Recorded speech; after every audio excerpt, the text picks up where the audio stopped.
গৌড়ীয় বৈষ্ণব গ্রন্থ পত্রিকা পত্রাবলী ও বৈষ্ণব পাণ্ডুলিপির আকর স্থান বাগবাজার গৌড়ীয় মিশন গ্রন্থাগার। গ্রন্থাগারের সকল গ্রন্থ বৈষ্ণব অনুরাগী পাঠক, ভক্ত, ছাত্র, শিক্ষক, গবেষক সহ সারা বিশ্বে জ্ঞান পিপাসু মানুষের কাছে সহজলভ্য করতে বাগবাজার গৌড়ীয় মিশনে একটি ডিজিটাল লাইব্রেরির শুভ উদ্বোধন হলো। এ কাজে সহযোগিতা করেছে ভক্তি বেদান্ত রিসার্চ সেন্টার। ডিজিটাল লাইব্রেরির উদ্বোধন করেন গৌড়ীয় মঠের আচার্য ভক্তি সুন্দর সন্ন্যাসী মহারাজ। গৌড়ীয় মিশন বুকস.com নামে একটি ওয়েবসাইটের মাধ্যমে ডিজিটাল গ্রন্থাগারে নাগাল পাবেন পাঠকরা।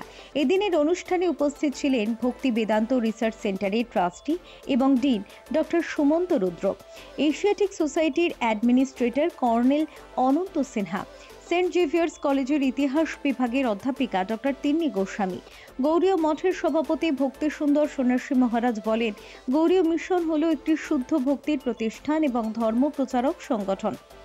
এটির প্রতিষ্ঠাতা আচার্য ছিলেন শ্রীমৎ ভক্তি সিদ্ধান্ত সরস্বতী গোস্বামী প্রভুপাদ। এখানকার গ্রন্থাগার খুবই সমৃদ্ধ। গৌড়ীয় বৈষ্ণব বিষয়ক বহু গ্রন্থ, ভগবদ গীতা, রামায়ণ, মহাভারত, পুরাণ সহ বহু পাণ্ডুলিপিও রয়েছে। বর্তমানে সারা বিশ্বব্যাপী পুরনো ঐতিহ্যকে বাঁচানোর, বিশেষত পুরনো গ্রন্থ, পাণ্ডুলিপি ইত্যাদি ডিজিটাইজেশনে এক বিপ্লব শুরু হয়েছে। তাই তাদের গ্রন্থাগারে থাকা দুষ্প্রাপ্য বই এবার সারা বিশ্বের মানুষের কাছে পৌঁছে দিতে মধুসূদন মহারাজের তত্ত্বাবধানে এই কাজ সম্পূর্ণ হবে। গবেষক, শিক্ষক, ছাত্র, সাধারণ পাঠকরা এই গ্রন্থাগার ব্যবহার করতে পারবেন ঘরে বসে। তিনি আরও বলেন, ভক্তি সিদ্ধান্ত সরস্বতী প্রভুপাদের 150 বছরের জন্মবার্ষিকীতে গৌড়ীয় মিশনে এই ডিজিটাল লাইব্রেরির উদ্বোধন খুবই তাৎপর্যপূর্ণ। ভক্তি বেদান্ত রিসার্চ সেন্টারের ডিন ডক্টর সুমন্ত রুদ্র বলেন, গৌড়ীয় মিশনের বই ডিজিটাইজ হওয়ায় একদিকে যেমন গৌড়ীয় গ্রন্থ ছাত্র, গবেষক, শিক্ষক ও সাধারণ পাঠকের কাছে পৌঁছে যাবে, তেমনি আগামী দিনে গৌড়ীয় বিষয়ক গবেষণার কাজ আরও ত্বরান্বিত হবে। যেখানে আমরা বিভিন্ন ধরনের জ্ঞান অর্জন করতে পারি।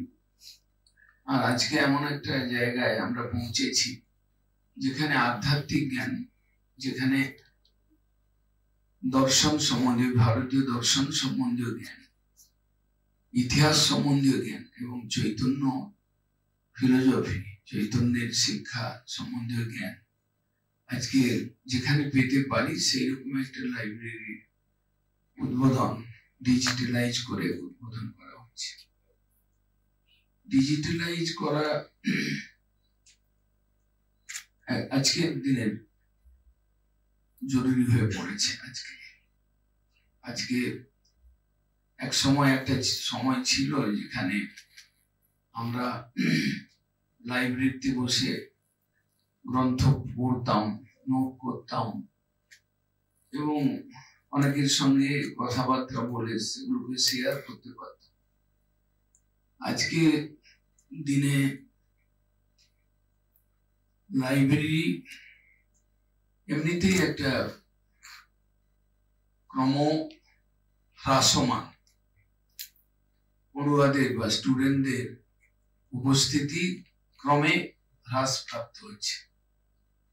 এটা সায়েন্সের প্রভাব হোক বা আমাদের অরুচি বা যেটাই বলি না কেন, শ্রী প্রভুপাদ ভক্তি সিদ্ধান্ত সরস্বতী ঠাকুর একটা কথা বলেছিলেন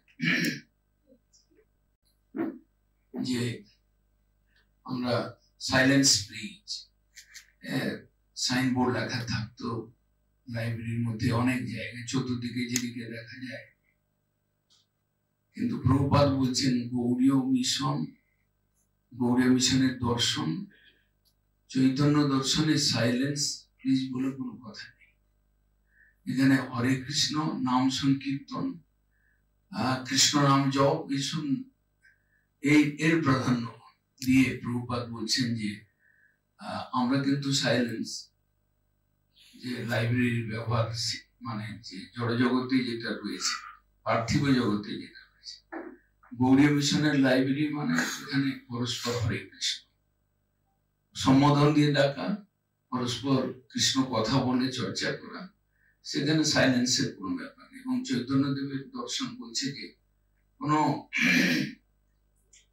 আমাদের কোনো এই নীরবতা রক্ষার কোনো ব্যাপার নেই, আমাদের হরি কীর্তন করবার ব্যাপার, হরি নামটাকে অন্যকে শোনাবার ব্যাপার এবং পরস্পর হরিকীর্তনের মাধ্যমে আধ্যাত্মিক চেতনাকে জাগানোর ব্যাপার।